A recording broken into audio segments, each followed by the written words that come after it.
Hey, what's going on, everybody? It's JK, head coach of the Minnesota Mamoswine, coming at you for another recap video. Just got done with our week 2 game against Nanner Nation and our buddy Ryan. Super fun game. Just finished, literally, so I'm just getting in here so that we can do a recap real quick. It's fresh.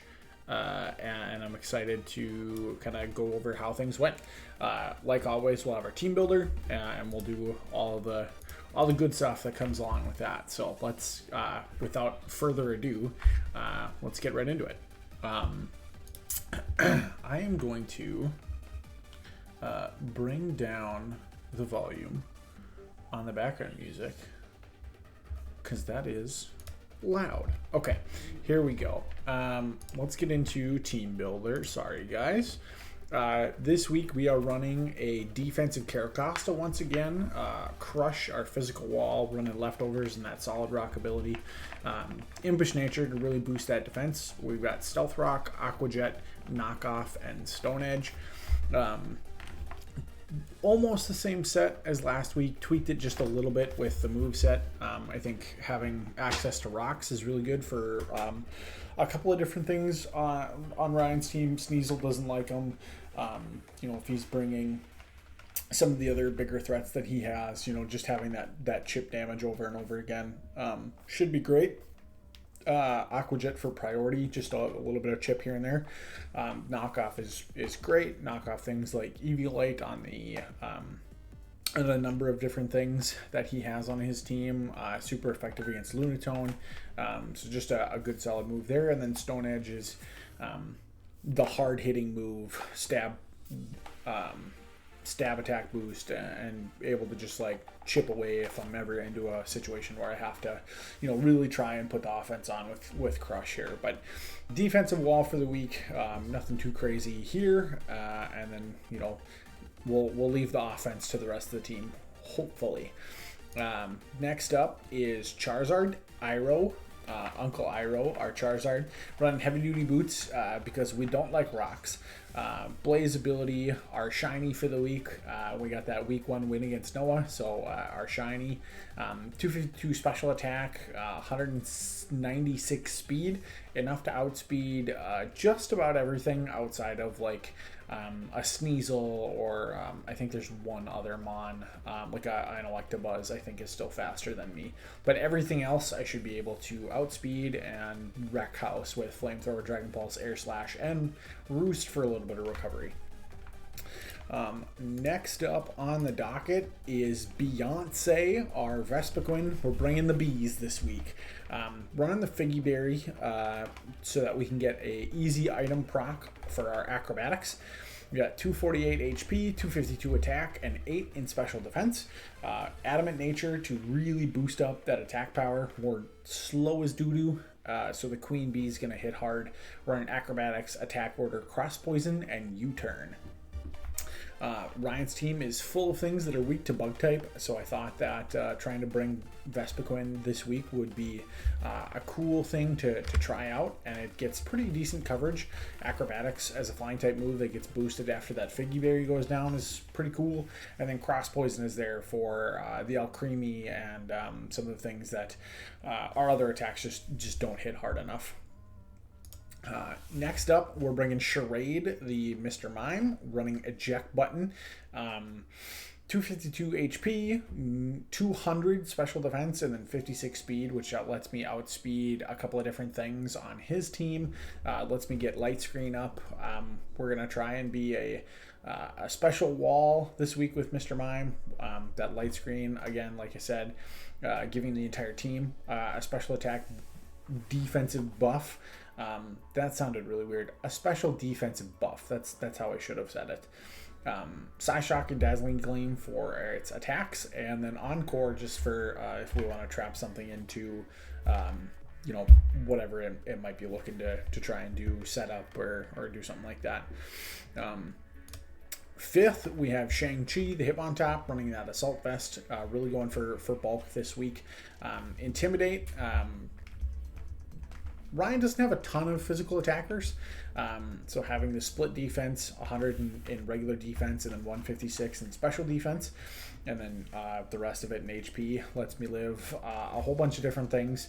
Take a couple of hits from certain mons. We're running Rapid Spin, Bullet Punch for priority, Brick Break in case he brings screens, and then Rock Slide is just like a decent overall coverage move. And last but not least, my favorite Pokemon from this week, Sparks the Boltund, running Life Orb and that Strong Jaw ability, 252 attack, 48 in special attack, and 208 in speed.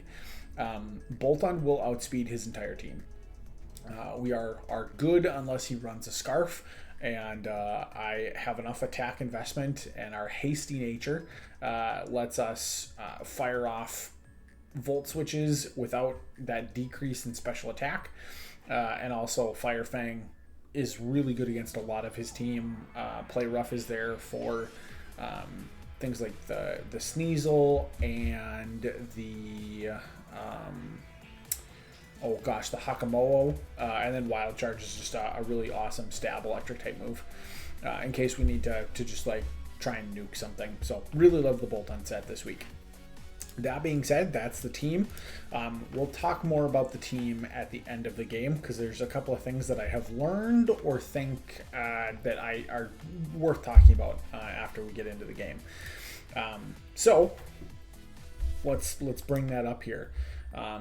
We are, again, running Caracosta, Charizard, Vespiquen, Mr. Mime, Hitmontop, and Boltund, and Ryan brought Alcremie, Electabuzz, Meltan, Lunatone, Sneasel, and Abomasnow. To be honest with you, I did not think he would bring either of the ice types, and I didn't think he'd bring Meltan, considering I have a Charizard. And it sneezes on these 3 mons, and they just die, and also Boltund is faster than Sneasel and can Fire Fang it to death.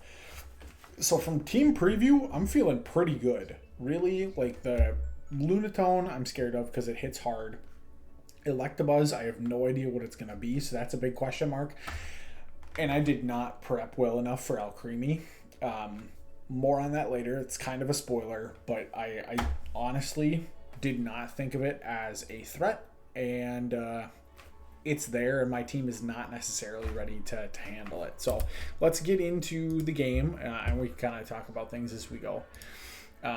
So right away, I think, pretty safe play, lead Boltund. If it's a matchup that I don't like, I can Volt Switch and get into something, that's going to be more apt to this matchup. So I go for Volt Switch. We get off pretty decent damage, actually, for not really being invested. And it, not necessarily being the best attacking move to hit the Lunatone.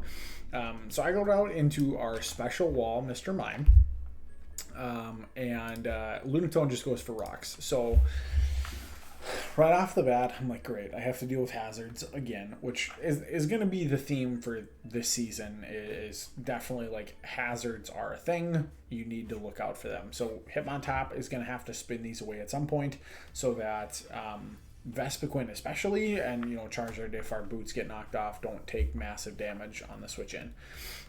So the plan here is to hit the light screen, and then when he attacks, I'll survive the hit, and my light screen will be up, so we'll be in really good shape there. My eject button will proc, and then I'll get to switch into Hitmontop or Vespiquen or Boltund even again to Volt Switch. Just kind of give me some type of a better switch in. With the light screen up, I'm going to be able to live hits no problem, and that is the plan. So I click light screen, and this Lunatone is faster. I did not think it would have speed investment. I figured it was going to be max attack, max HP. Turns out it is a little fast. And it's faster than my Mr. Mime. So he's, doing the Meteor Beam thing. The Power Herb lets it pop right away, so he gets that attack boost. And hits Mr. Mime for a bunch of damage. And now my eject button's going to proc, and I won't get light screen up.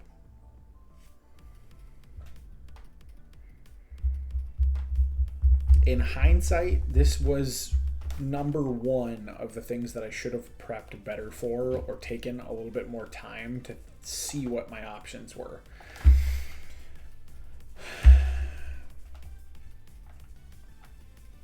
I also didn't think he'd run Meteor Beam, of all things. So, GG to Ryan. Great play, great prep, great move. And it just totally derails everything that I have planned here. So, my eject button's proccing, and I'm going to go out into my other special wall, Hitmontop, because I know at the very least, I can rapid spin or bullet punch. And I'm kind of thinking, okay, let's hit bullet punch right now and see how much damage we can do. I don't expect to die, so let's just take a hit and see what it does. Psychic does 71%. It does so much damage.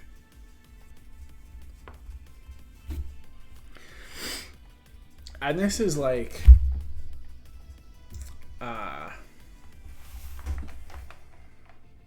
this is mistake number 2. Now that I'm watching this back, I kind of just fell apart at the beginning of this game.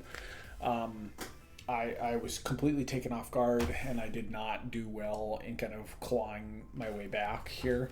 I should have clicked rapid spin right away, taken the hit, and then bullet punched as I died, and then let Bolton come in and just click Volt Switch again and kill this thing, or Fire Fang, or Wild Charge, or whatever. Like, it would have been free, but I didn't. So we click bullet punch twice. We knock this thing down to 11%, and it uses Psychic and kills me. So right off the bat, I have lost the majority of my Mr. Mime. We didn't get light screen up. Rocks are here to stay, and we're down 6-5 really, really quickly in 4 turns. The little, like, saving grace of this, I guess, is that I can click Aqua Jet and kill the Lunatone. I did not do well in handling his opening, and like, bravo to Ryan. Like, this was a really, really strong opening for him, and like he put me on the back foot, and I, like, for the rest of the game, I try and play catch up. So, you know, I take the rocks damage, I Aqua Jet him out. Here's a beef I have. Why the hell doesn't Caracosta get rapid spin?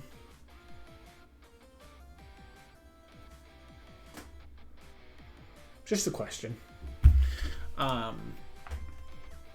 So we tie it up. He goes into Electabuzz, and I have, in prepping for Electabuzz, I really honestly, like, did not know what this thing was going to do. It can be physical, it can be special. Since he sends it out right now, I figured he's a special variant. I calced a Thunderbolt, which I figured was like worst case scenario, and I know I can take one, just with how bulky I am and how much HP I have. So I click knockoff here. I want to make sure that if this thing's running like Eviolite or a Choice Band or a Life Orb or something, I can knock that off and be able to have an easier time dealing with it later. We eat the Thunderbolt just enough to stay alive. We do get paralyzed, and thankfully, we don't get fully paralyzed. We get the knockoff. We do 30%. And now it's kind of like that scenario where, well, Caracosta's gonna die. Like, its usefulness is gone now. I don't need it for the Meltan, and it will die to Sneasel. I have enough bulk to go toe-to-toe with Sneasel if I'm at full HP, and I can actually win that 1v1 some of the time. But with 14% and being paralyzed, it's not worth keeping Caracosta around, unfortunately. So I'm just going to go for Aqua Jet, get some damage off, and let it go down. So we bring the Electabuzz down to 43%, which is well within the margin to be able to kill it with something like Charizard or Boltund later. So we're feeling pretty good about that. He clicks Volt Switch. Great move. Gets priority back. He gets to go out and do his Sneasel. And this is actually, like, this is what I want. A fresh switch in with Boltund. I am... If he is max speed, max attack, I am going to be 2 points faster in speed. And Fire Fang does, like, 145%. So that's a dead Sneasel. This was, I think, super good on my part. This is one of my like things that we prepped for, obviously, so like I know it should work, right? And thank God he wasn't, you know, Choice Scarf or something weird like that. So we knock out the Sneasel and all of a sudden we're knotted up, and then the Alcremie comes out. And I'm just gonna hit play and let this go, and I'm gonna just kind of give you my thoughts. Spoiler alert, I get swept by this thing. I Volt Switch out because I know it's probably like bulky and I want to get either light screen up or something to help, and it's just that in itself was not a good play. I'm gonna pause it here actually. I felt like I needed the Boltund to deal with Electabuzz. And I probably did. So saving it was probably the best play I could have done. But like Mr. Mime and Vespiquen felt so underwhelming and so bad in this matchup. And I don't know if it's because I prepped not as good as what I should have, or if it was just a terrible call on my part. I don't know. Mr. Mime goes down, obviously, because it's, you know, it has no HP left, and, you know, this Alcremie is offensive. It's bulky, but it's offensive-minded. So I switch into Charizard because I'm looking at the calcs and looking at the damage. Okay, I see it's a 2-hit kill with Flamethrower, and that's kind of my best option. And then if we take the Alcremie out, the combination of Charizard and Boltund just kills the rest of his team. I mean, he's got an Abomasnow that is a chew toy for Boltund. I mean, Fire Fang is going to eliminate it off the face of the planet. Same thing with the Flamethrower from Charizard. Acrobatics, even from Vespiquen, is doing a ton of damage. The Meltan I'm not scared of for the same reasons with Boltund and Charizard. And the Electabuzz, as long as I can, you know, live one hit from it or outspeed it with Boltund, I should be fine. So, like, the rest of his team, not worried about it all. Send in Charizard. We go for the Flamethrower. It does really, really good damage. And then he uses Mystical Fire, and my special attack goes down.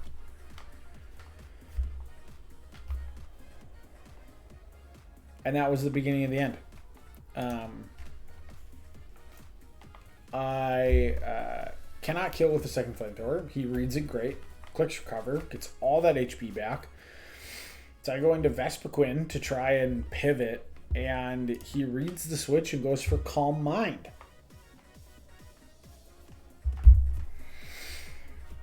And I messed up on Vespiquen's HP investment. It should have been 252 instead of 248 because I took 49% instead of 50, and my berry didn't pop.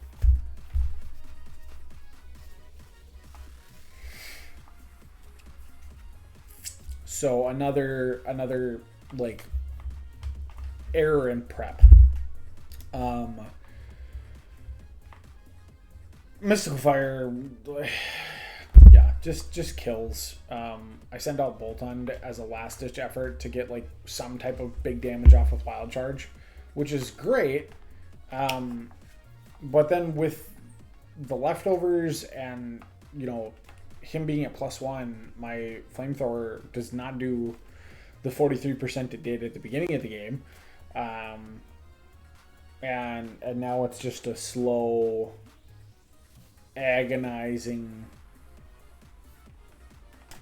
1v1 that I'm eventually going to lose. I did try and go for like flinch packs a little bit. The game rewarded me like once, and that was, you know, at this point I know I can't win because I'm pretty sure Electabuzz is going to be faster than me, and like a Thunderbolt's going to kill me, so it doesn't matter. So I just keep clicking Flamethrower. At this point, like 4 turns ago, I said GG. I knew it was over, and it's a 4-0 win for Ryan, and a terrible week for the Minnesota Mamoswine. Just solid prep on his part. Like obviously, like round of applause to Ryan, but this was.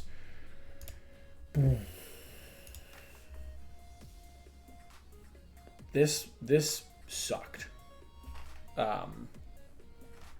This was not good at all.